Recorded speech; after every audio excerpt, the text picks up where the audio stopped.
Hello बच्चों। So class 12 NCERT exemplar chapter 1 के questions लेते हैं अपन। तो फर्स्ट क्वेश्चन जो है, और ये इतनी इंपॉर्टेंट भी है क्योंकि एनसीईआरटी एग्जाम्पलर से डायरेक्ट कॉम्पिटिटिव एग्जाम में भी क्वेश्चन आते हैं और बोर्ड्स में भी क्वेश्चन आते हैं। तो क्वेश्चन नंबर 1 क्या कह रहा है, in figure 2 positive charges Q2 and Q3 fixed along the Y axis exert a net electric force in the plus X direction on a charge Q1 fixed along the X axis. तो यहाँ पे question में बोला है कि जो दो charges यहाँ पे गिवन है Q2 and Q3, ये दोनों चार्ज मिलकर इसके ऊपर फोर्स लगा रहे हैं Q1 के ऊपर, और जो नेट फोर्स, जो रिजल्टेंट फोर्स है, उसकी डायरेक्शन है पॉजिटिव एक्स की तरफ। तो ये जो फोर्स इसके ऊपर एक्ट हो रहा है Q1 पे, इसकी वजह से, Q2 की वजह से, और किसकी वजह से, Q3 की वजह से। तो जो रिजल्टेंट फोर्स यहाँ पे आ रहा है वो that is along positive X axis. Okay, आगे बढ़ते हैं। क्या बोल रहा है, if a positive charge Q, capital Q is added at x, 0, the force on Q1। अगर एक पॉजिटिव चार्ज को लेके आते हैं अपन x, 0 के ऊपर, तो जो फोर्स इसके ऊपर नेट फोर्स एक्ट हो रहा था F2 और F1 फोर्स की वजह से x एक्सिस के अलोंग था, पॉजिटिव एक्स के अलोंग था, तो इस पे क्या इफेक्ट होगा, ये हमसे क्वेश्चन पूछा। ठीक है, तो सबसे फर्स्ट हमें ऑब्जर्व करना है कि Q2 और Q3 जब Q1 पे फोर्स लगा रहे हैं तो इनका रिजल्टेंट किधर की तरफ आ रहा है, पॉजिटिव एक्स की तरफ। इट मींस कि Q2 और Q3 जो है वो कैसा फोर्स इसके ऊपर अप्लाई कर रहे होंगे, force of attraction. It means कि ये नेगेटिव होगा और ये दोनों क्या है, पॉजिटिव है। Q1 का जो नेचर है वो नेगेटिव होना जरूरी है अगर मुझे इसको, इसके ऊपर जो रिजल्टेंट फोर्स आ रहा है वो प्लस एक्स में लगे।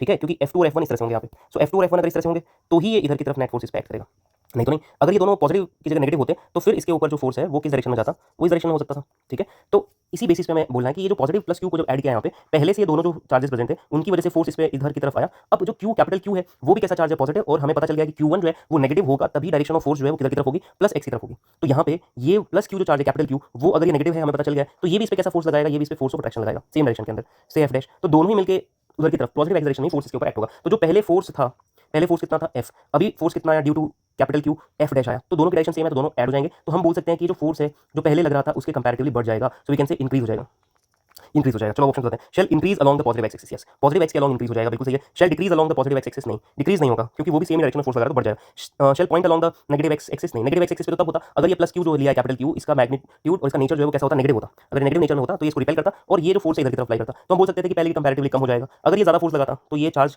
इधर की तरफ इस पे नेट फोर्स एक्ट करता, if capital Q applies more force than the Q2 and Q3। तो ये भी गलत हो गया। Shall increase but direction changes because of intersection, sorry intersection of Q with Q2 and Q3। तो Q2 और Q3 का जो इंटरेक्शन इस Q के साथ होगा उसकी वजह से बोल रहा है कि ये इंक्रीज होगा, increase but direction change, no, direction change नहीं आएगी, क्योंकि बोला है कि ये दोनों जो है रिजल्टेंट फोर्स इन दोनों की वजह से, Q1 और Q2 की वजह से जो F1 F2 लग रहा था उसकी डायरेक्शन किधर थी, पॉजिटिव एक्स के अलोंग। और अब अगर एक प्लस Q चार्ज इसी एक्सिस के ऊपर लेके आएंगे माइनस Q के लिए, तो ये प्लस Q भी इसको क्या करेगा, इसी डायरेक्शन के अलोंग पुल करेगा, डायरेक्शन यहाँ चेंज नहीं होने वाली है। तो जो F है और जो F डैश है वो दोनों की डायरेक्शन सेम रहेगी, सो डायरेक्शन भी चेंज नहीं होगी, हाँ, it will act along positive x direction. तो इस तरह से हम लोग इस क्वेश्चन को सॉल्व कर सकते हैं, अच्छे से समझ सकते हैं कि इसमें क्या रीजन है कि ओनली इंक्रीज होगा पॉजिटिव एक्स के अलोंग, ना कि ये किसी और डायरेक्शन में एक्ट करेगा।